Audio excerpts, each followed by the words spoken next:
So hello everybody, welcome back. So today I am going to start a kind of like series about some sort of radio program because I have heard a lot of YouTube stories lately. Uh, in the comments they are weird because they're kind of like people from the future are going to think we're aliens, or they're going to be looking at us like we are crazy, we're insane, or something like that. The reason being there is a lot of stories that said you're listening to the radio and then a zombie apocalypse starts, or you're listening to the radio and a heat wave starts, or some sort of thing like that. So, these stories, of course, are fictional and they are about 1 hour or so, and they have several stops, and it's kind of interesting because it is supposed to be from regular people that are going through these things, and then they are talking about other people having the same experiences and what other people are talking and things like this. So I thought that it will be interesting. So of course this is going to be, like I said, fictional. Right now there is no zombie apocalypse starting. We don't know for sure if there will be a zombie apocalypse for real, but at this point there is nothing like that happening. And we are going to be talking about a character that it's not necessarily me, it's just fictional. So any coincidence with anything will be just, a coincidence kind of thing. So, having said that, then grab your coffee, and if you wanted to share one with me, you will learn it. Links for that down below. And here we go.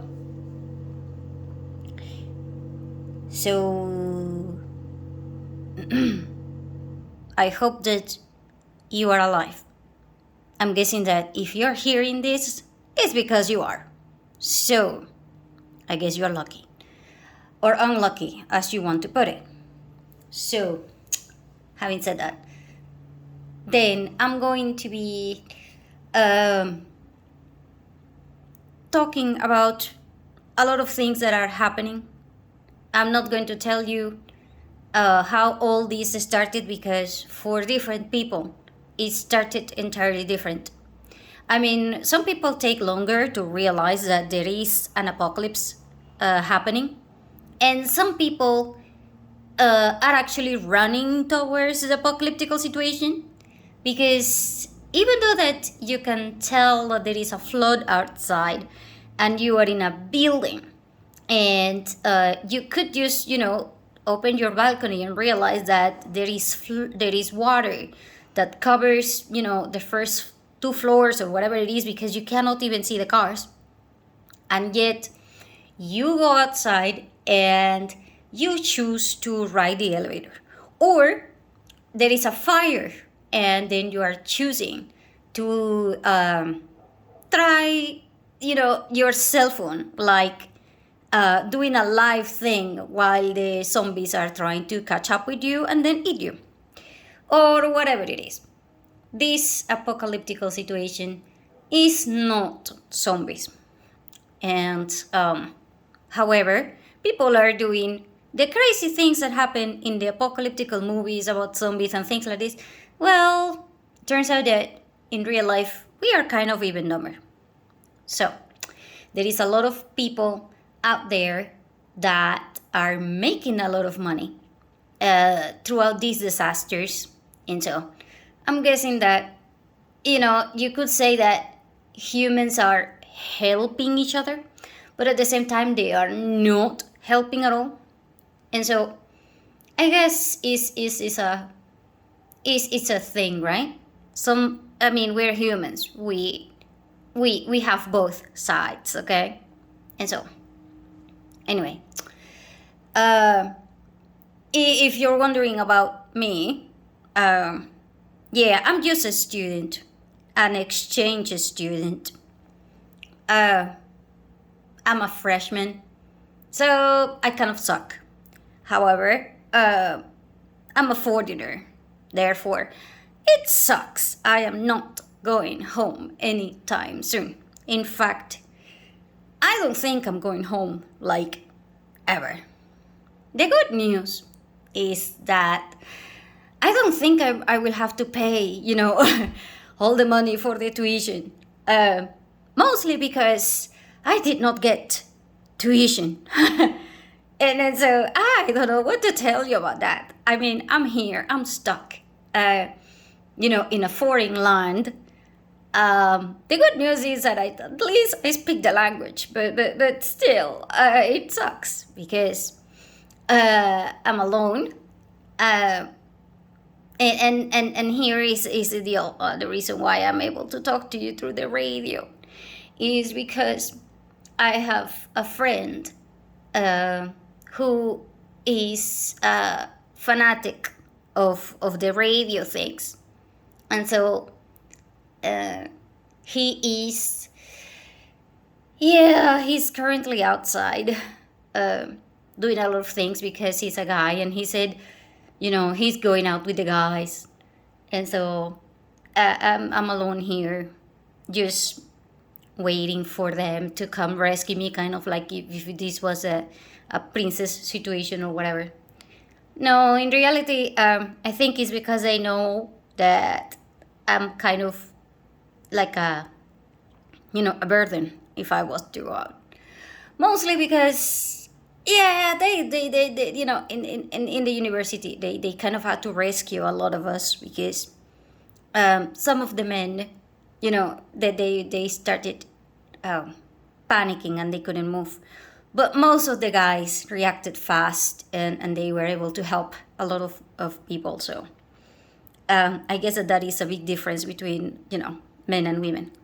By the way, if you're listening to this, you already know that women and men are going to be completely different during this type of situation. So, I remember a lot of the stories that my grandmother told me. And so, God bless my grandmother, wherever she is. I am guessing if she was here, I will not have to worry about anything. I swear to God, that woman is a freaking, tree of those that can bend and turn into another thing. And for all I know, she will be scolding me for being such a crybaby. And so, yeah. I'm guessing that because of her age, I am not going to see her anymore. And I am sorry I could not say goodbye to her. And so anyway, I am trying to light up the mood just by letting you know that if you did not have the chance to say goodbye to your loved one, understand that they also probably regret not saying goodbye to you. And I know because my grandmother will probably be scolding me for wasting my time. My grandmother always told me that that the worst problem that we as women have is that we are perfectionists and we suck at being like men. That's why we need them, and vice versa. Men cannot be like us and they need us.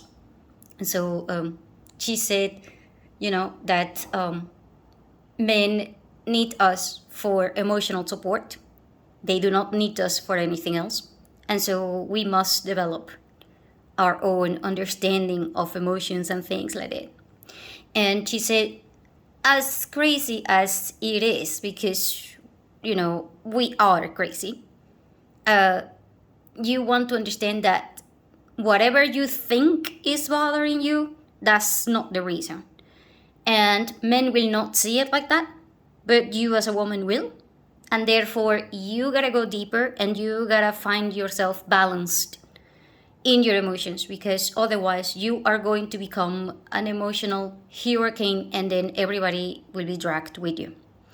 And so you gotta be grounded like men are. And for that, you want to, learn from each other.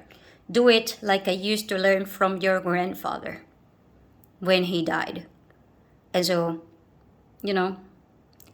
I used too much of my time being grieving, like for him, and I just shut up, from the world, and then I missed that time, and I didn't see all of you grow up like I should have, because I was in so much pain when I lost your grandfather that I forgot everything he taught me, and that was one of the biggest mistakes I have ever done.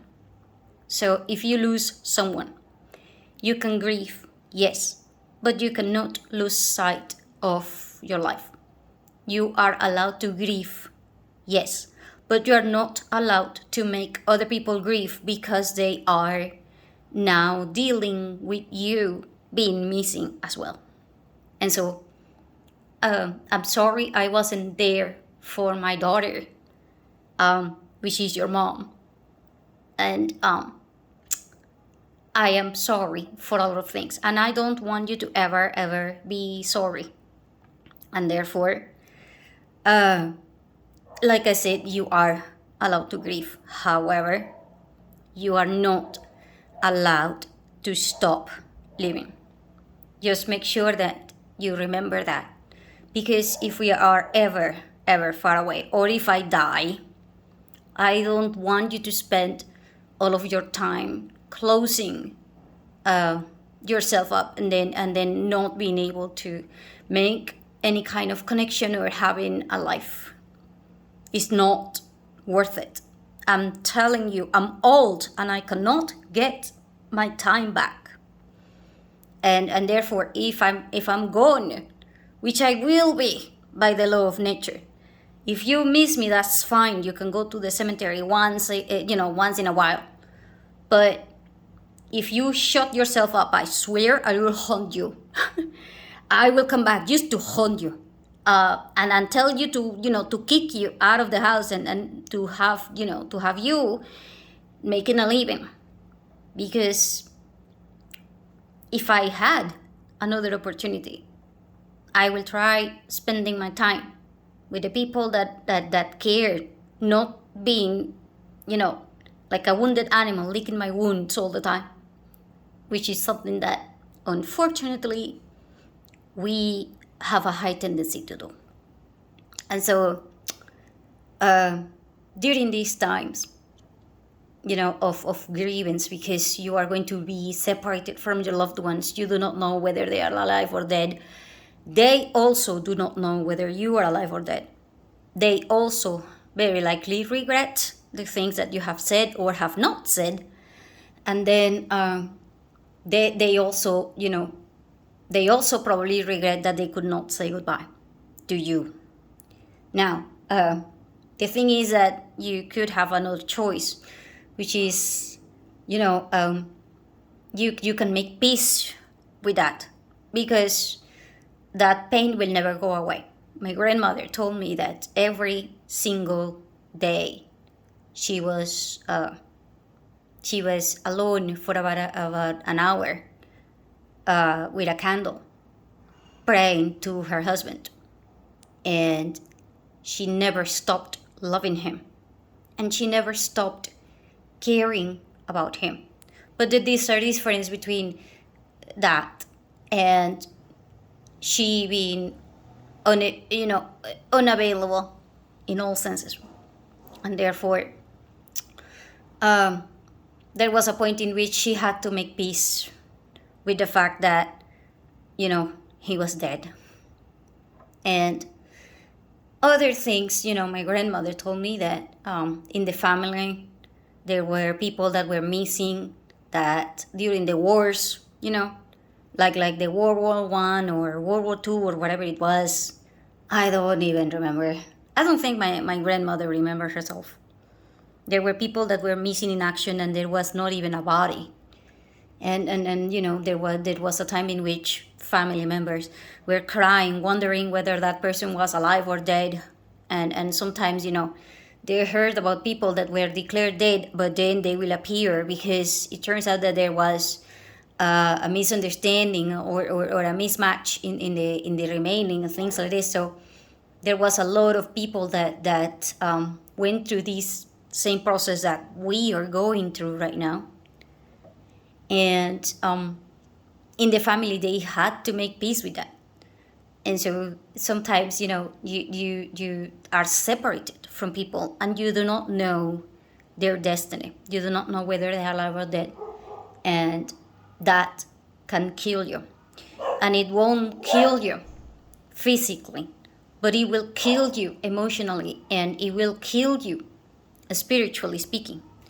And so at this point, you as a woman need to awaken all of your power, because you are meant to be the balance for this, even though that you don't know how to deal with this.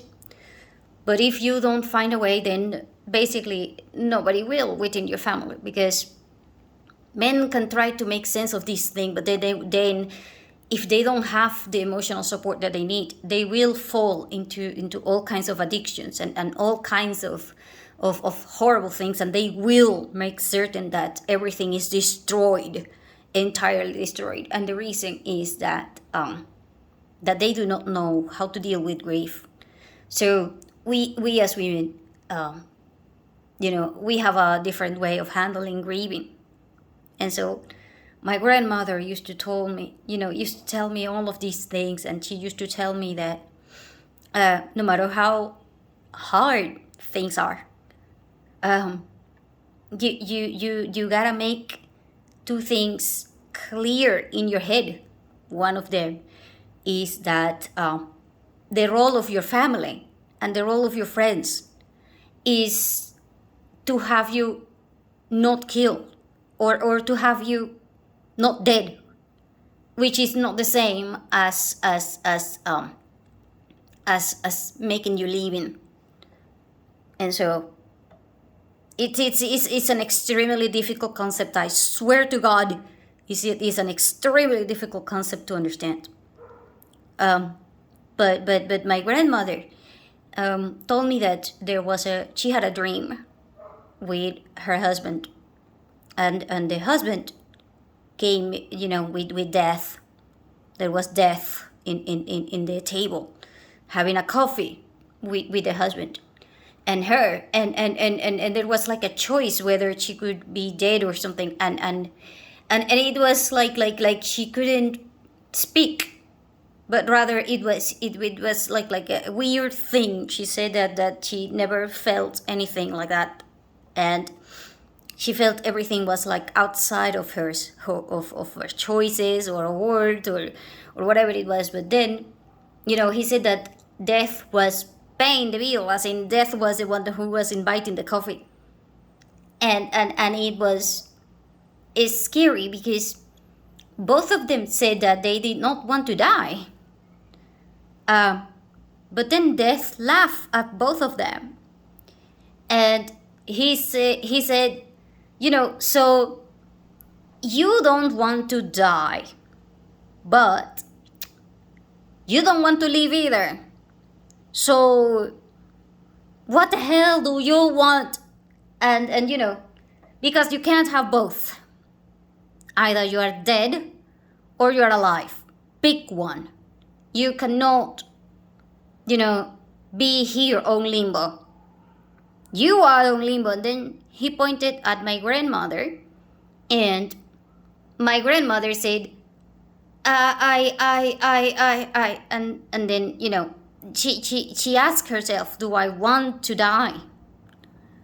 And it was like an entirely, new situation, because at that point, she had to make a choice. And that is when she started letting go of the past with my grandfather. And she said she understood it's not the same, not being dead, but rather being alive. Those are just two concepts that seem to be the same. It's kind of like if it is not dark, then it is light, and it's not like that either, because there is a duality in the process. You don't want to die, but you don't want to live either. And so which one is it? And so my grandmother was faced with that thing, and she saw a path with my mom and me, and she saw a path with her husband. She said she was desperate because she really, really, really, with all of her heart, wanted to pick her husband. There was no way in hell that she was not going to go with her husband. But then then she said she looked at her husband, holding my mom, and she realized that it was like a big mistake, like not dying meant that she was going to be able to create more things with my mom. But at the same time, did she wanted to create new things with my mom? And the answer was no. She was scared. She was scared of hell, because if for whatever reason my mom died just like her husband did, then she wouldn't be able to cope, and she would rather be dead 1,000 times over. But then she wondered, what would her husband do? I mean, she knew that when women are the one who die, men usually remarry very fast. And that is because it's not that they don't love women. It's just that for them, being alone is harder. And then she realized that he would have chosen to carry the pain and move on, because he needed to protect my mom. And so as much as she was in pain and she was in all of these things, she decided not to be dead like she was, all the time after her husband died. But now she was going to change not being dead, which was kind of like a pain in the ass for her, and rather start being alive. Because when her husband was carrying, my mom, she said, that is life. When men protect you and when you support, that is just life. And so she decided to leave, despite the fact that she was, kind of dead inside. And so my grandmother told me that the pain was never going to go away. And so I now know that I have a very bleak future in front of me, because I do not know if I will ever go home. I do not know whether or not, I will ever see my family again. I don't even know whether or not I will be married or even have kids in this situation. I mean, I'm not going to graduate anymore. I'm not going to be able to support myself anymore, and I'm not that pretty. So great,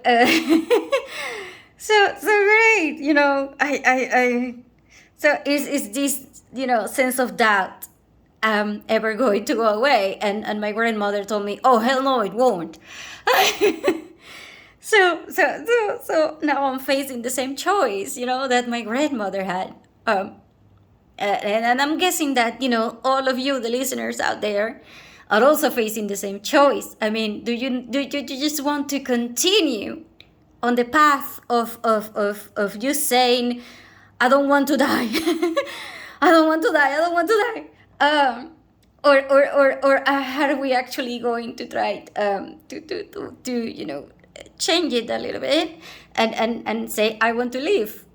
So and if you want to live, then you know with whom do you want to do this, and at what cost?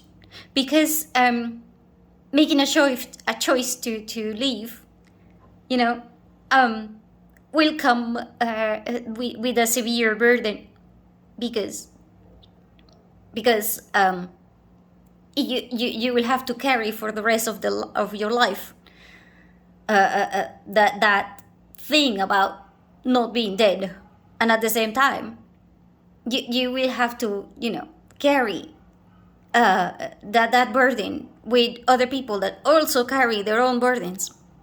And so it's kind of like you putting in a car a lot of baggages, a lot of luggages and a lot of backpacks and a lot of things that are not necessarily just yours, but your kids, your grandmothers, your grandfathers, your everybody's, and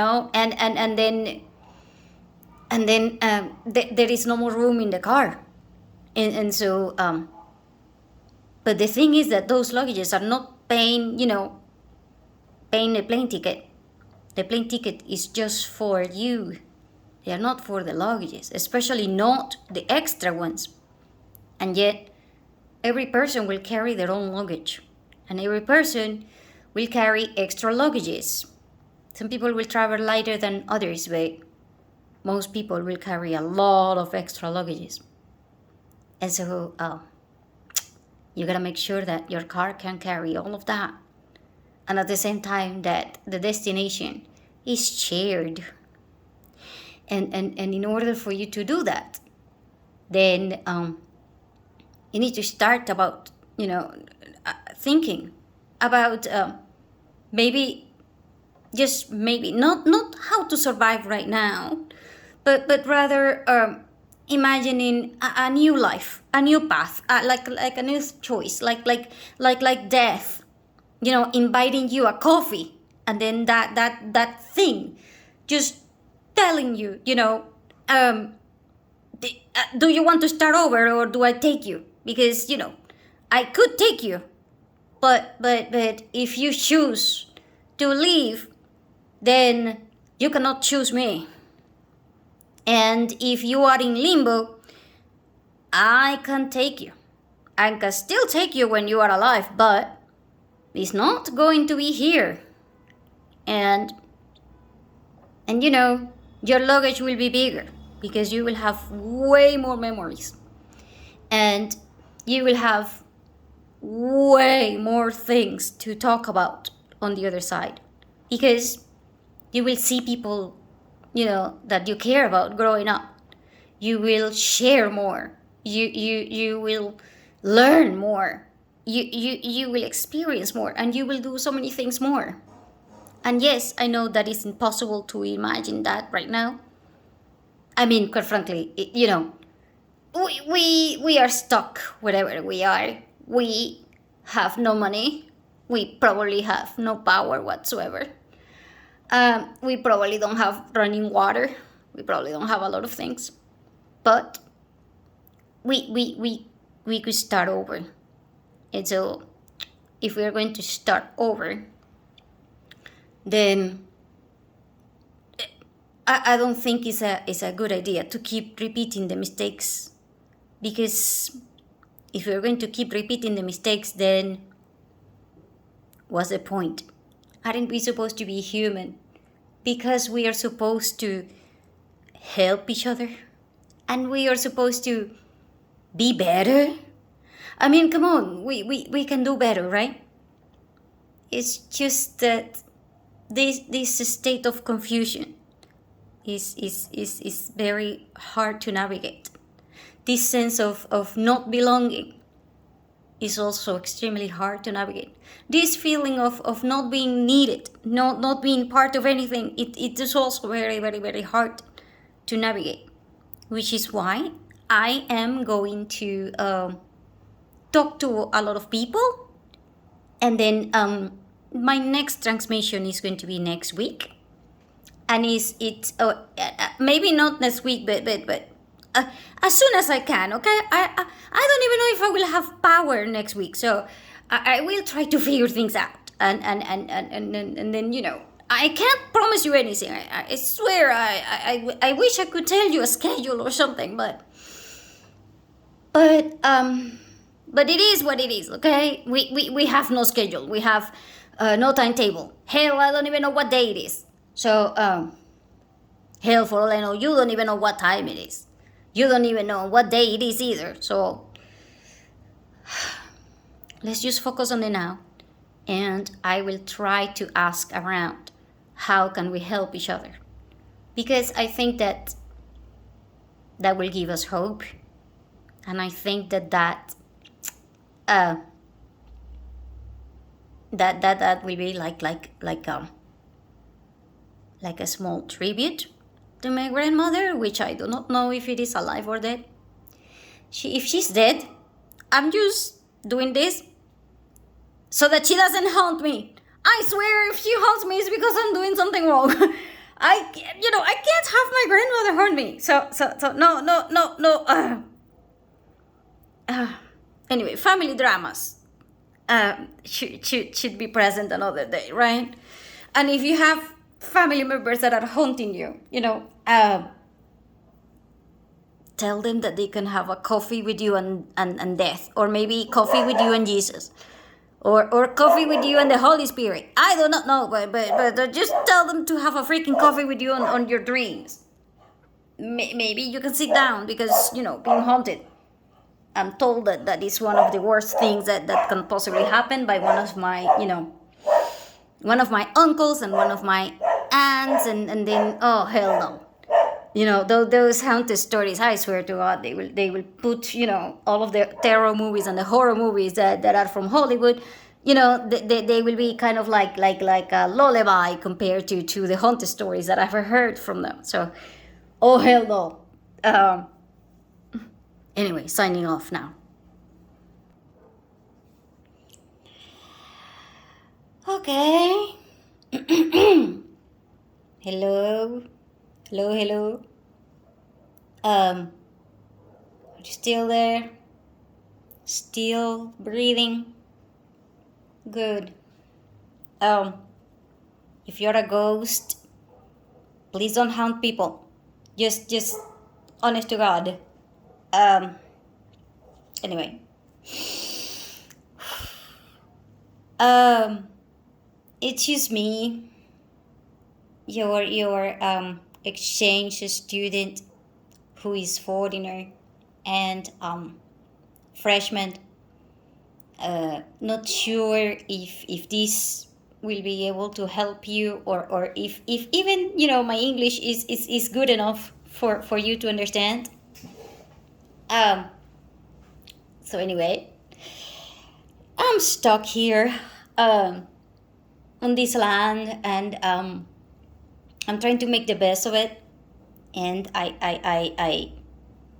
think I overshared a lot last week, and yes, it took me about a week.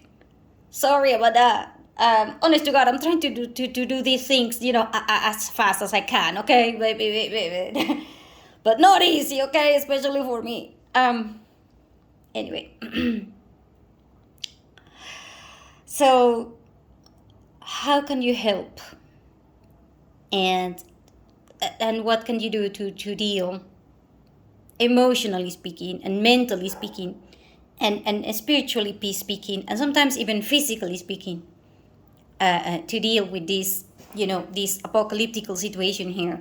And I'm not going to tell you all of the details about how horrible it is outside, because quite frankly, I don't go outside too much. I just here is what people are doing, okay? Because if you don't find something to do, it will also kill you. Okay? Because you being alone with your thoughts, you know, not necessarily the best thing that can happen to you. Sometimes your own thoughts are going to absolutely destroy you.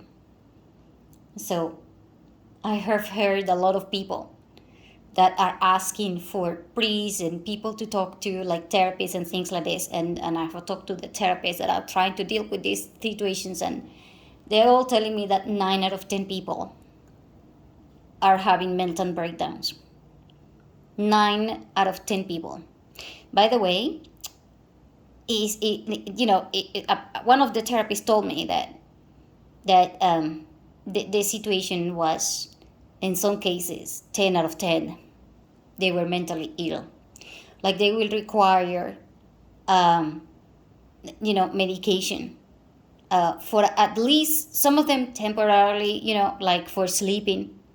Mostly women.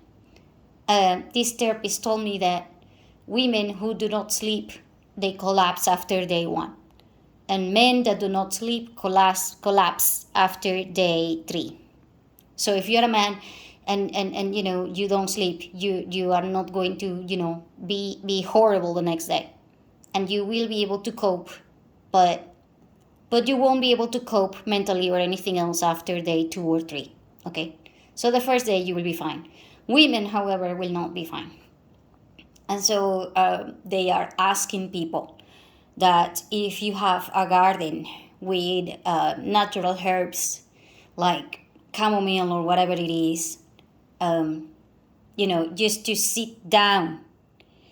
They have places in which they have set up, like a coffee station thing, just with tea, to sit down and share tea, especially with women. In some cases, men only. Some cases, women only. Some cases, is a mixture.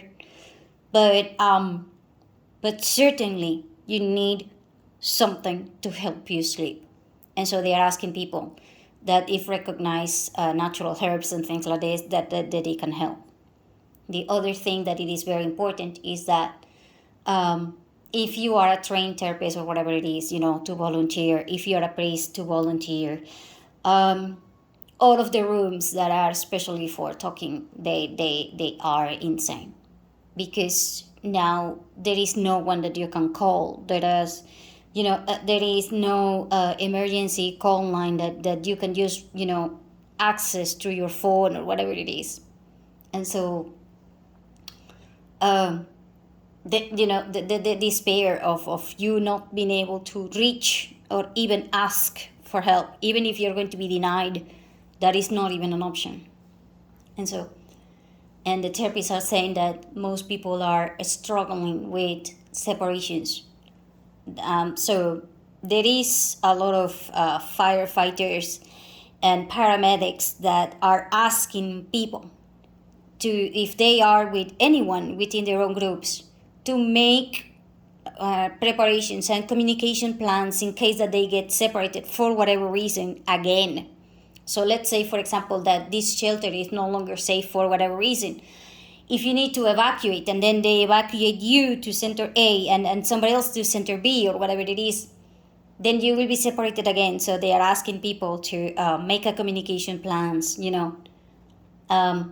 used to be a web page from the U.S. government that had like a printed sheet of paper that you can use, write down like a telephone number for people outside of your state contact. And then there was communication that had the Mexican password thing. And then there was all kinds of things that quite frankly, some of them, if I had access to Google, I would probably Google them. But right now, I was kind of like in shock, because quite frankly, half of the things that they say about communication I do not get. But basically, it's kind of like this. If you get separated, there is a lot of people that will try to take advantage of separation. And so they will say something like, your mom sent me, so please come with me. And then, the kids and other people will go with them, even though that your mom did not send them. So that is where the Mexican word comes in. And so the kid will say something like, if my mom sent you, what is the password? And then then if the person doesn't know the password, then it is a lie, and then the kid can scream. And so they can say something like, this person is trying to hurt me, or something like this, because they are lying. My mom did not send you. If she would have sent you, she would have told you the password. So that is kind of like the Mexican thing. And then the out of state contact. For some people, they were able to text aunts or friends or sisters or whatever that were far away, and so they were able to contact them rather than the local numbers, and so they were able to use that to communicate with people that were near, but they could not use the local channels because local channels were overflowing, and so they were collapsed. You could not contact anybody within your community, but you could contact people abroad. And in fact, the firefighters and others are saying that the foreigners know our own situation way better than we know it ourselves. And so the reason being is that they are far away. There is also the news travel faster and all kinds of things in certain places, and usually it's not in the areas that are affected by any kind of apocalyptical situation. And so that one was important to understand. And then there was other things like if you get separated, where is the meeting point? So for example, if there is a fire on the shelter, there is a point in the shopping mall that you can go. So everybody is supposed to gather there rather than spread out, throughout all of the things. So there is point A, B, C, and D. So usually you will have like a point in which all of the families, certain families say, okay, if we have to leave, we go south. And so we go to point C. Or if we are leaving, we are going to choose to go north. So we are going to point B. And then, and for how long do you wait? This is kind of like depending upon the families and the situation. So it is very, very, very important. It's kind of like if you go to the mall with your mom, you usually just call her on the phone. But now there is no phone whatsoever. So if your mom's still at the mall, but now you are separated, you can spend hours, even though that you are both at the same place, looking for each other.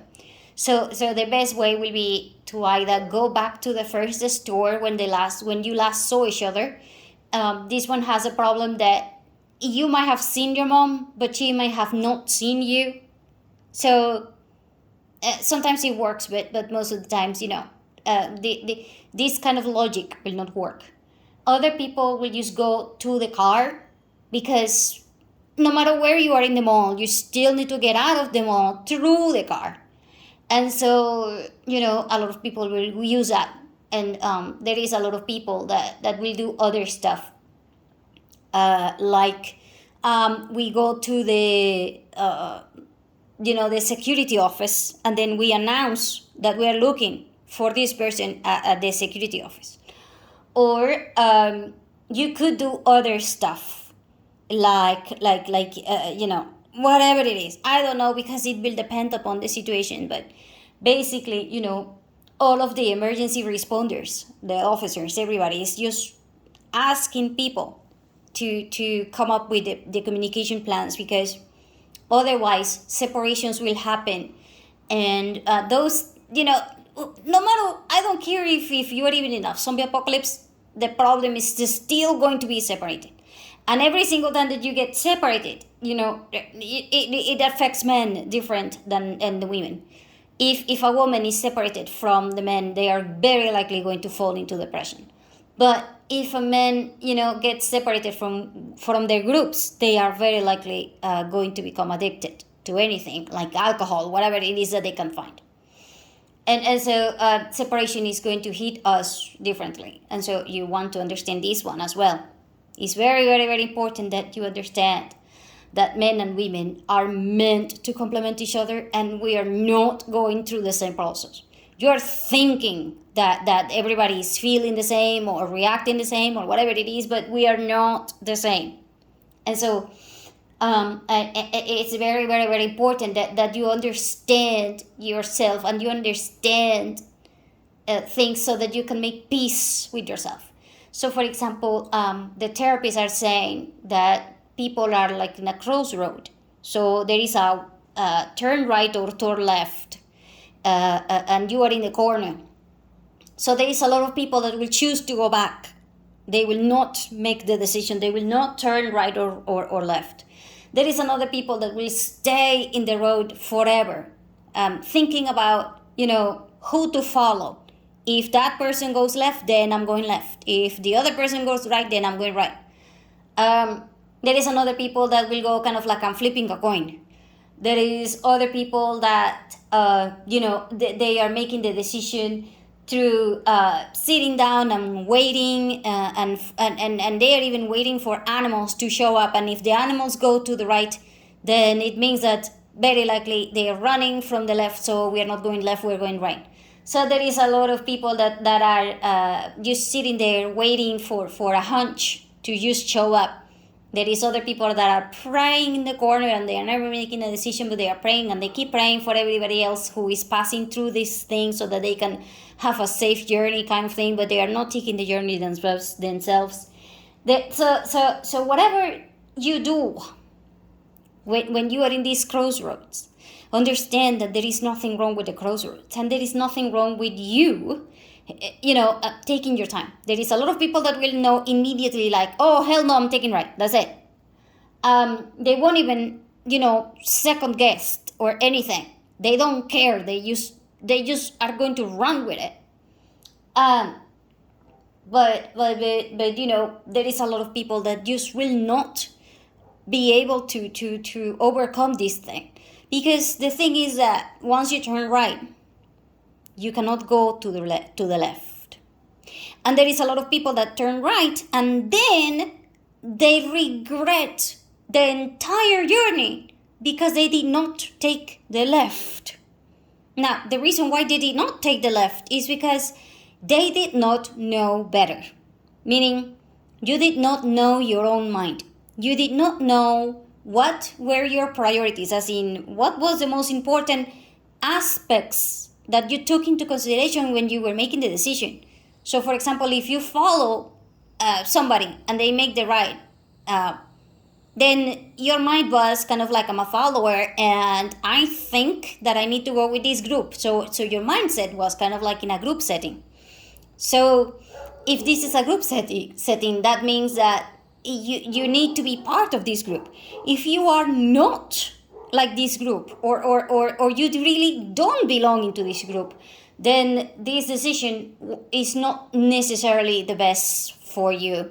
So for example, if rich people go to the right, and then you are middle class or you're poor and you are going right, then this lifestyle or this whatever is going to be very expensive, and then you are going to probably end up having even more debt and having even more things just because you want to keep up with everybody else who is actually rich, but you are not. And so the therapists are asking people to breathe and to understand that they are in a process. Every one of us is in a process. And if you take the decision of turning right, then forget about the freaking left, basically. Because for whatever reason, your mindset was not into the left. And this means that your mind is in a level that it is entirely different than the one that you think you have. So you think that you can be rich, but you could be in the future, but you are not right now. And so your mind is not going to be able to cope with a lot of things unless you really, really have like the same vibration and the same train of thought, and you actually belong to this group, and then the group lifts you up. So basically, you need to find a support, and you need to understand your own mind. because sometimes you are the one who is supposed to make the decision for the entire group.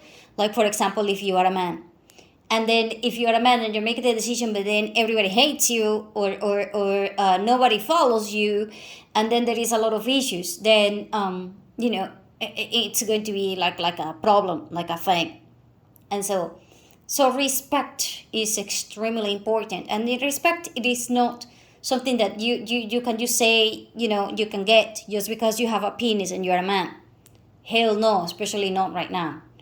So also, if you are a woman and you're expecting support, hell no, you're not supposed to get support just because you're a woman either. And so it's important that you understand these things.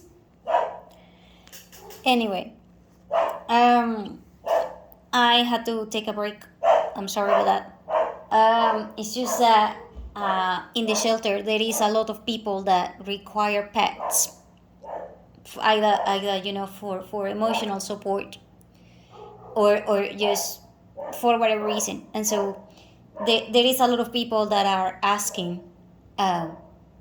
for anybody that has pet food, because people left with food and things that that they could carry, but they forgot a lot of things. So I made a list of the things that you are supposed to take with you, especially if you go to a shelter, because in the shelter these are the things that are being thought after most. Pet food is going to be one of them, by the way.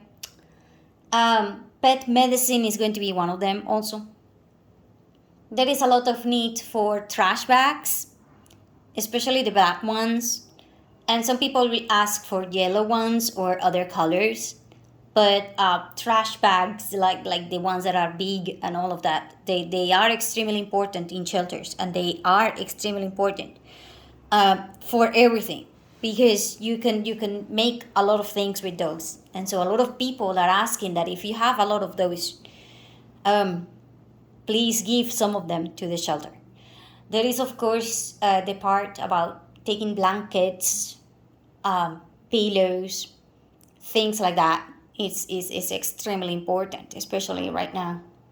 There is a lot of people that took clothes and took everything, but when you're carrying a backpack and when you're carrying, children and all of those things with you, most people do not carry sleeping bags, and most people do not carry, inflatable pillows or pillows of any kind, and you need them. And so the problem is, of course, that when you have pillows and things like this, if they are shared, then there is, the likelihood of having head lice and having a lot of sanitation problems.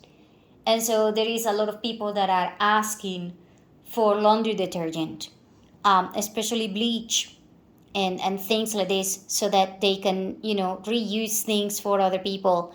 Or at least, if you have a spare one, you can give it, but if it is used, it's going to be like a topic. And so in the shelter there is other problems, mostly, like I just told you. In here we believe it or not, we are kind of okay with the food. However, we have issues with nutrition, and we have issues with water. The problem about water is that, despite the fact that you drink water, that does not mean that you are hydrated. And so they are asking for hydration powder or whatever it is, because you need it, okay? Because despite the fact that people are drinking water like crazy, it's like a medical thing or whatever it is. I mean, the people do not know if they are dehydrated or not, and there is actually, a talk. Every other day we will have someone talking to everybody, teaching everybody about basic problems and basic things that people need to understand when they are in a shelter, like understanding privacy rules, understanding, things that are related to sanitation, things that are related to personal space, and there is a lot of women that do not want to be near men. They are afraid. Some of them are with a lot of traumas. Some of them are because they are lesbians, and they just really, really, really want to be far away from men. And it's kind of like a thing, because this is a place that is mixed. And then there is people that came here because they didn't have a choice, but they hate pets. And we are in a place that take pets. And so if you hate pets and then you're in a place that take pets, then you need to understand that that one is going to be like a thing. Also, there is a problem because in a lot of instances there is people poisoning pets. That one is unfortunately, but it does happen. And then there are other things that are needed, like insane, like batteries, and there is other stuff that is needed, but mostly I have talked to everybody, and mostly people are just saying that the problem is that people are too tired, people are too pissed, people are. It's like everything is boiling up, especially with women who do not sleep, and men that are struggling because they don't feel needed, or they don't feel respected. And the thing is that those men are asking to be respected just because they have a penis. And some of them, we have to have other men, interfere on the situation, because just because you have a penis, you cannot, order everybody, around you, like the kids and the women. I mean, because you are alienating the women that are actually trying to help. And so the women who are trying to help, you can't treat them with all of that thing about it's a process, according to everyone that I have been talking to. Also, understand that the food is not going to be extremely nutritious, especially for kids. And so the doctors are saying that there is a lot of symptoms, like um, you know, uh, I'm not a doctor, so I'm not going to tell you all of the symptoms of everything. But basically, um, if you lack magnesium, especially if you're a woman, you are going to have a lot of issues. So the doctors and the groups are asking, if you go to a scavenging place, get a lot of nutritional supplements, especially for the women who are pregnant, or women who may become pregnant, because that is like a topic. And then there is a lot of other issues, like people having sex, but they don't have condoms anymore, and access to birth control pills is just not happening anymore. And so they are expecting a lot of problems with pregnancies. And so they are asking people to please donate condoms and put them in the corner near the bathrooms, and that way you can just grab them, no questions asked, and then nobody will see you taking them. And so that way because you can't stop teens from having sex. Also, believe it or not, you cannot stop the elderly. The elderly are having sex like insane, to the point in which there is a lot of elderly that have STDs, just because that one is a group that has that problem. And it's because they don't care, they won't get pregnant anymore, so they don't even bother wearing a condom anymore. Because if you are a woman, and you know that you won't get pregnant no matter what, then who the hell cares? But that's not what you are supposed to be thinking.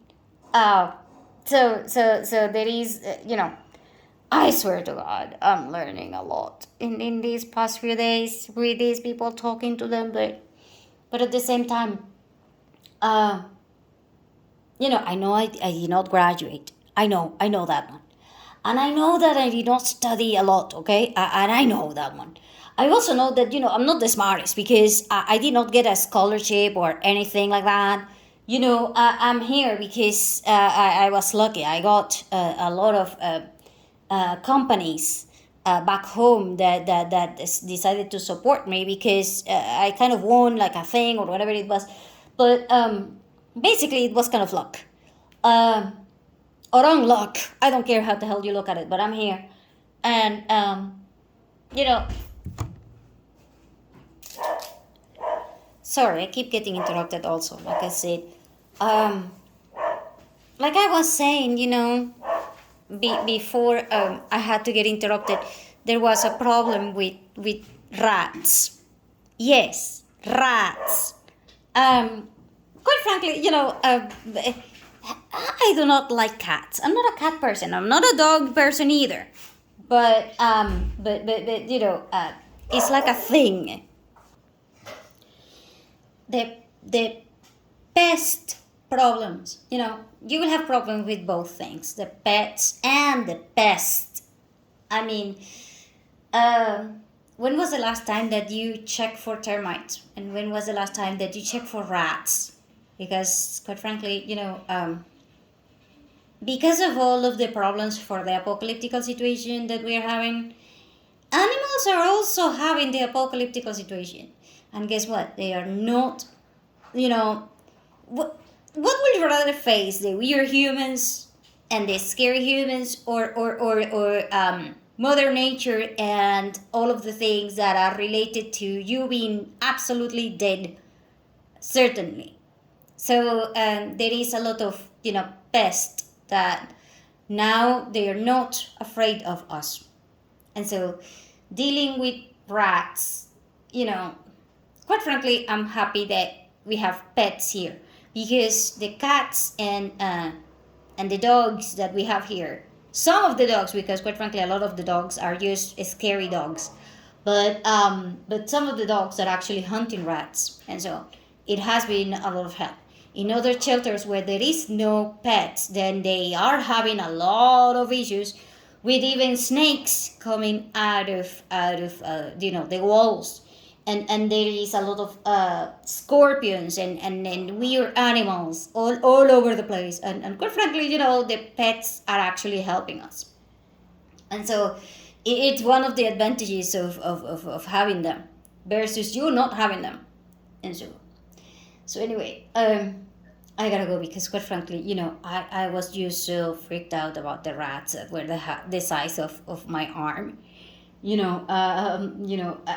thought that I was going to pass out, but I didn't. It turns out that even some men actually, they were screaming way louder than women. I did not think that that was possible until I saw it, or heard it, or whatever you want to call it. But anyway, I just hope that you know that this me talking to you helps you somehow. Just I know it can actually scare you more, especially about the rats, or the other animals that are that are everywhere. But it is what it is. We share the world with them for good or for bad, and so it's important that you understand that they will be around and they're not going anywhere. And I'm not going anywhere either. So see you again soon. I just hope that you can tune in next time, okay? Meanwhile, remember, choose to be alive. Just choose that rather than just not be dead.